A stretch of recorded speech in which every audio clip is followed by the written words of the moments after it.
Despite security concerns and criticism from his most conservative of followers, Pope Francis is preparing for his visit to Egypt. Catholics make up less than 1% of the population, but Pope Francis wants to strengthen dialogue between religions. He will meet with the Grand Imam of the world's most influential centre of Sunni Islamic teaching, as well as the head of the Coptic Orthodox Church. Speaking ahead of his visit, he said, Auspico che sia anche un valido contributo al dialogo interreligioso. I hope it may offer a valid contribution to interreligious dialogue with the Islamic world and to ecumenical dialogue with the venerated and beloved Coptic Orthodox Church. Il nostro mondo Our world, torn by blind violence, which has also afflicted the heart of your dear land, needs peace, love and mercy.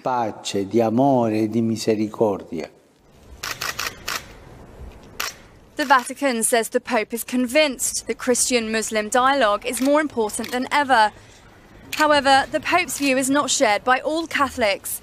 After a string of terrorist attacks on the country's Christians, some conservatives want no dialogue at all with Islam. During his 27 hours in Cairo, the Holy Father is meeting President Abdel Fattah al-Sisi, which raised eyebrows among human rights activists. Asked if the Pope would question the president over the country's human rights record, the Vatican said that Pope Francis has made trips more delicate than this one. Security remains a priority, with the visit coming less than 3 weeks after dozens were killed in attacks against churches in Alexandria and Tanta, claimed by the Islamic State. Despite his vulnerability, Pope Francis has refused to appear in an armoured vehicle and will instead use a closed car so he can be closer to the people. Pope Francis gave the very first papal TED Talk on Tuesday, and he had an important message for people in positions of power around the world. E ti porta a fare del male a te stesso e agli altri, se non lo metti insieme all'umiltà e alla tenerezza. During his speech, the Pope also emphasized that we all need each other, and the only way to build the future is to stand together. The Pope's talk was a surprise addition to the TED 2017 conference lineup, which included tennis star Serena Williams, World Bank President Jim Yong Kim, and journalist Gayle King. And it apparently took some convincing to get him to speak. The international curator who organized the Pope's talk told the Washington Post it took more than a year of asking and several trips to Rome to seal the deal.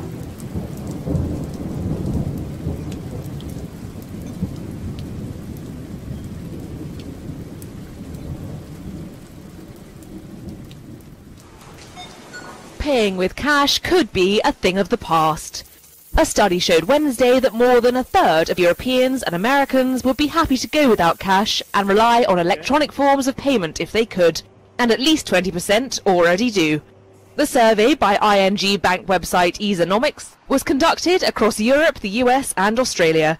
A significant 34% of respondents in Europe and 38% in the US said they'd be willing to go cash-free permanently. There tended to be more of a bent towards accepting cashless transactions amongst the countries that lower income levels. Romania, Turkey, for example, and to a degree Poland. And cash is already getting less popular. More than half of the European respondents said they'd used less cash in the past 12 months than previously, and 78% said they expected to use it even less over the coming 12 months.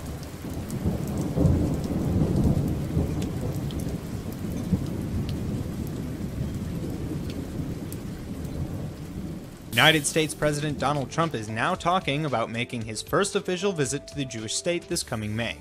The discussions come through alleged plans to extend his European tour, and his Israel visit would be scheduled to coincide with Jerusalem reunification celebrations. If Trump does indeed arrive around May 21st or the following days as planned, however, it would also be the perfect moment to discuss his campaign promise to move the United States Embassy from Tel Aviv to Jerusalem and officially recognize the Holy City as the undivided capital of the Jewish state. Congress passed a motion to officially move the embassy back in 1995, but every president since then has signed executive orders every 6 months to postpone the move. Trump, unlike his predecessors, didn't only speak about the move either, though. His appointed ambassador to Israel, David Friedman, is also a pro-settlement, pro-embassy move supporter. After speaking with Palestinian officials, however, the planned move seemed to have stalled. Palestinian Authority President Mahmoud Abbas said that making such a move would, quote, destroy the prospects of any political process and would open the gates of hell in the region and in the whole world, end quote.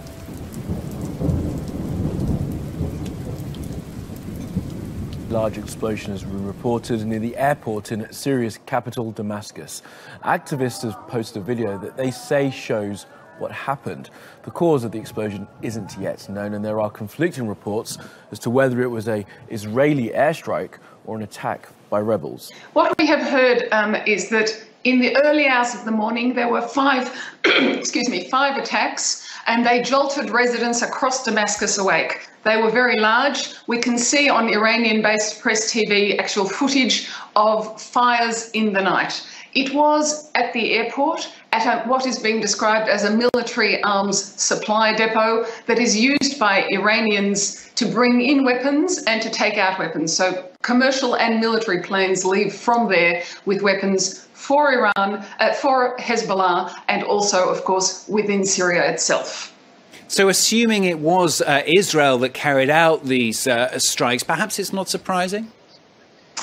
Yes, officially Israel doesn't confirm or deny, and when we ring the Israeli Defense Force spokesperson, that's what they say. But we have had, uncharacteristically, a response from the Israeli intelligence minister this morning, who says this would be consistent with Israel's aims of not allowing Hezbollah to have weapons on Israel's border. And we heard that also from Israel's defense minister today, who's in Moscow, and he said something, the same kind of statement to reporters there. So Israel almost stepping up to say that it will not allow its enemy Hezbollah, the ally of Iran and of Syria, to have weapons on the border. And if it sees those weapons, it will attack them. North Korea is sure acting like they're ready for war. They fired hundreds of rockets and torpedoes at mock warships on Tuesday, its largest live-fire artillery drill ever. When it comes to North Korea, these things tend to land on significant dates. This time, the drill marked the 85th anniversary of the creation of the North Korean army. And of course, Kim Jong-un made himself seen by state media. He saluted his military as he watched the exercises. The next day, the U.S. and South Korea had their own answer. They did their own live fire drills near the North Korean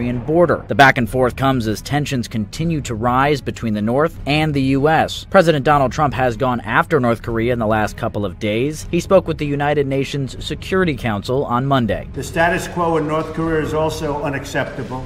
This is a real threat to the world, whether we want to talk about it or not. A senior analyst at the Brookings Institution told CBS the constant threats could cause a, quote, needless stumble into war.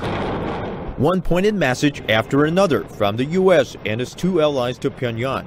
On Wednesday, the South Korean and U.S. militaries held a combined firing drill in Pocheon, about 60 kilometers northeast of Seoul. Pocheon is located near the demilitarized zone that separates the two Koreas. Dozens of tanks, rocket launchers, and fighter jets were seen during the live-fire exercises. This was the third one this month, and it came only a day after the DPRK held one of its own. Meanwhile, South Korea also dispatched a frigate and submarine to join maritime training exercise in waters south of the Korean peninsula. It will also acquire two advanced early warning radars called Green Pine to detect ballistic missiles from the north later this year. Heading for the Korean peninsula, the U.S. aircraft carrier strike group Carl Vinson on Thursday was joined by Japan's air self-defense forces for a joint exercise in waters south of Japan. It follows two-day exercises with two Japanese destroyers as the Vinson passed through the Philippine Sea. The U.S. Navy says the two exercises demonstrate the ability of the U.S. and Japan to respond quickly to threats in the region. Anti-US demonstrations in South Korea turn violent. They're protesting against a controversial US missile defense system, the Terminal High Altitude Area Defense System, or THAAD. Key components were installed in the early hours of Tuesday morning, and already many people want them removed. The South Korean and United States authorities sneaked THAAD radar and launching equipment into Suseong-ri Golf Course by trampling on protesting residents. This situation was so unbelievable to me, and so we held this news conference opposing the third installment. The US says THAAD, which can intercept ballistic missiles, will be an effective deterrent against North Korea's nuclear ambitions. But South Korea's political opposition say there's been no proper consultation and that the country has been marginalised in recent talks. It also says the US's deployment of an aircraft carrier fleet and nuclear submarines to the already volatile region will cause further destabilisation. The U.S. Air Force tested an unarmed intercontinental ballistic missile early Wednesday morning in California. The Minuteman III missiles are tested about 4 times a year. The last one occurred in February. The launches ensure the missiles are still operating properly, and they show off the country's nuclear capabilities. Wednesday's test just so happens to coincide with rising tensions over North Korea's recent missile tests. It sure looked like an amphibious assault today on the beaches of Southern California as Marines tested the weapons of future warfare. The first wave in the war of the future could begin with armed robots and drones that deliver bombs and supplies before the boots ever hit the beach. And Corporal Edmund Kennedy is happy to let machines lead the way. Better to have this thing be the first on the beach than you. Absolutely, sir. I don't like being shot at, and I don't think any Marine likes being shot at, but if this could take the brunt of the assault, I think that's a great idea. The combination of Marines and machines is being showcased in a series of simulated amphibious assaults that includes swarming underwater drones surreptitiously mapping out the shoreline. Colonel Dan Sullivan. Now even a primitive adversary like ISIS is flying UAVs with explosive charges on them. So the pressure's on. The pressure's on. But putting so much faith in autonomous devices raises concerns over hacking. This is being designed with the cyber threat in mind. That is at the heart of this. And quite frankly, offensive cyber too. We've got to be able to attack his network while protecting our own. The first of its kind task force is exploring new inventions like this speedboat that turns into a submarine and a lethal unmanned jet ski. Navy Captain Chris Mercer is co-hosting the event. This feels a little bit like the Consumer Electronics Show for the Navy and Marines. Yes, very much so, except for in this case, the judges are the Marines and the sailors. Can a Lance Corporal come up and say, you know, sir, I really don't like this. I think you should change this. Yes, they already have. Much of the new equipment is operated by remote control and is almost like playing a video game. Corporal Kennedy agrees. Did you ever think that you would be able to bring those video gaming skills to the job? Not in a million years. My mother told me it was a waste of time, but look at me now, Mom.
On Wednesday, Russian Defense Minister Sergei Shoigu called the U.S. missile strike on a Syrian air base earlier this month a threat to Russian troops and declared that Moscow would take extra measures to protect their soldiers. At a security conference in Moscow, Shoigu restated Russia's view that the strike, which Washington conducted in response to what it said was a deadly chemical weapons attack by Syrian government forces, was a crude violation of international law. U.S. officials said before launching the strike that they had warned Russian forces and no Russian personnel were injured in the attack. However, Shoigu said Washington's action created a threat to the lives of our servicemen who are fighting against terrorism in Syria. Such steps are forcing us to take extra measures to ensure the safety of Russian forces. Shoigu did not specify what those measures would entail. The U.S. Air Force's newest and most advanced jet landed in Estonia for the first time on Tuesday, amid heightened tensions between Russia and the U.S. On April 25th, 2 F-35As landed at Amari Air Base, a move meant to reinforce the U.S.'s commitment to the defense of NATO allies that border Russia. Estonia, a former Soviet republic, shares an almost 200-mile-long border with Russia. Estonia's defense minister Margus Tsahkna said that the arrival of the F-35 sends a very clear message, adding, quote, the United States is taking the show of unity very seriously. The F-35s are the latest show of what's known as the European Reassurance Initiative, an effort implemented by the Obama administration to ease Eastern European allies after Russia's annexation of Crimea. The aircraft are scheduled to spend several weeks in Europe training with other NATO military aircraft. Weapons from a NATO member state have ended up in the hands of jihadists in Syria. That's according to an investigation carried out by a Bulgarian journalist. This is a weapons warehouse reportedly owned by al-Nusra fighters in eastern Aleppo. And when that part of the city was liberated from terrorist control in December, Bulgarian journalist Ilyana Gatensyeva saw something she didn't expect to see there. There were 9 warehouses full of heavy weapons with the country of origin Bulgaria. There were 2 million shells and 4,000 red rockets, which had somehow ended up in the hands of the jihadists. On a mission to find out how Bulgarian weapons ended up in Syria, Gatensyeva not only traced them back to its manufacturer, VMC, she figured out where the weapons were being shipped to before reaching Syria. My sources told me that there are regular supplies of weapons through Black Sea to Saudi Arabia, so I knew exactly which vessel is carrying the weapons. According to nautical tracking website marinetraffic.com, Marian Danica is classified as a Hazard A ship, meaning its cargo contained weapons and explosives. And based on satellite data, the vessel travels between Burgas and the Saudi city of Jeddah regularly. Saudi Arabia, a U.S. ally, has long denied providing al-Nusra with any direct assistance. But it does, along with other allies, support the so-called moderate opposition group, the Free Syrian Army. According to Free Syrian Army Commander Malik al-Kardi, the U.S., UK, France, Saudi Arabia, and Qatar control the distribution of arms amongst different factions of the opposition. He says the FSA's share of the shipment is often minimal, as the weapons end up in the hands of radical groups. According to an arms monitoring group on Wednesday, Islamic State militants have developed an improvised explosive device that can be launched from rifles or dropped from an aerial drone. The report by Conflict Armament Research claims that the Sunni militant group was promoting the development of own-brand weapons to provide its insurgents with otherwise unavailable armaments. Iraqi forces launched a sweeping U.S.-backed offensive in October to retake the city, Islamic State's last major urban stronghold in Iraq. CAR, which identifies and tracks arms and ammunition in war zones, reported in December that IS had been making weapons on a scale and sophistication matching national military forces. Construction sites might one day be buzzing with robots. Researchers are developing autonomous construction systems that can assemble or even 3D print any structure imaginable. Their latest success, a robot from MIT that recently achieved the world's largest, fastest 3D print job. It built a 12-foot dome out of insulation foam in just 13 hours using power from only batteries and the sun. Robotic construction has come a long way in recent years. Autonomous drones circle construction sites, giving builders a bird's-eye view of the progress. The semi-automated mason, or SAM, robot can lay up to 1,200 bricks a day. But some robots can even print entire houses in a matter of days, making construction more cost-effective and efficient than relying solely on manpower. But while there is growing concern that robots are removing jobs from the workforce, we're still a long way from becoming fully reliant on robotic construction. Robots still have a hard time moving around and adjusting to a highly varied environment, like a construction site. And 3D printed objects aren't as strong as traditional ones. We haven't proved them in everyday use, let alone in extreme conditions like earthquakes and storms. In the near future, most industry experts expect robots and humans will work together. Robots will handle the monotonous tasks, while humans tackle the tricky stuff. These Brazilians are demanding more land rights. They say loggers and farmers are intruding on land that is rightfully theirs. thousands of indigenous people gathered to march to Congress. There are evangelical representatives who get together with pro-agribusiness representatives to destroy our rights. They want to transform Brazil into a huge granary and put an end to this country's biodiversity. Some protesters were armed with bows and arrows. Others chose to carry coffins on their backs, symbolizing the number of indigenous people murdered while fighting for their rights. Campaigners say so far this year there have been 13 deaths related to land conflicts in Brazil. These coffins represent all the indigenous people from our 305 ethnic groups who have died over the past years as a consequence of this evangelical and ruralist influence in politics. But the protests soon turned violent. Police say they had to use force when protesters were getting too close to the congressional building. Some indigenous protesters say they plan to stay all week. They claim the government is trying to roll back their protections across the Amazon. Hundreds of French police officers have taken to the streets to call for better protection and working conditions. France has lived under a state of emergency since 2015 following a series of terrorist attacks, and officers demonstrating say they want France's next president to do more for them. We haven't had recognition for the work we do and the risk we face. The risks are there. They've multiplied between the Kouachi case and the Bataclan, etc. And last week, unfortunately, our colleague, this man says. The march comes almost a week after a gunman shot and killed a policeman on the Champs-Élysées boulevard in Paris, the latest in a series of attacks claimed by the Islamic State militant group. There have been more violent clashes in the Venezuelan capital Caracas as weeks of political turmoil continue.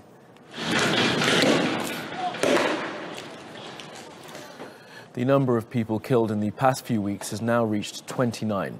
Opponents of the Venezuelan government have been taken to the streets over what they see as anti-democratic policies of the administration of Nicolas Maduro. They're now calling for an immediate presidential election. More than 400 people have been injured and nearly 1,300 detained. Deadly storms dumped more than 8 inches of rain on the city of Raleigh, the capital of North Carolina. Swollen rivers caused some of the worst flooding since Hurricane Matthew. Torrential rain across central North Carolina sent creeks over their banks on Tuesday, triggering major flooding across the region. Water surrounded entire neighborhoods, and rescuers had to use rafts to help people and pets get to safety. I got ready for work and got out, and then they called and said we had to evacuate. Dozens of roads quickly became impassable, and drivers were ordered onto detours. Those who risked navigating the flooded streets became stranded. I see an incredible sight. It really is terrifying, the power of something like that. All right, here's our local school buses going across the washed out road. A Brunswick County school bus driver was fired after driving through a flooded road that had been closed to traffic. This is a genius. Front lawns and backyards across the Carolinas were submerged, leaving some homeowners feeling helpless. Never seen it like that before. I think a lot of water just converges all in one place at one time, and there's no place for it to go here. Some residents are dismayed by these latest floods. They say they're still fixing all the damage left by Hurricane Matthew just 6 months ago. Just overwhelming. I mean, it's home and there's nothing we can do about it. I mean, just hope for the best and pray. Police officers in upstate New York pitched in to help a man who they say is down on his luck. The Rome Police Department says the man named Bobby was hanging out in the city's downtown area when he ran into Officer Aaron Page. Bobby told the officer how much he wanted a hot shower and a haircut. Officer Page could see he was in need, so he told him to come to the precinct the next day. Some other kind cops were also there waiting to help Bobby. They gave him a place to shower and some clean clothes to put on after. Then they gave him a much-needed haircut and a shave. They say Bobby couldn't thank the officers enough for helping him look and feel like a new man.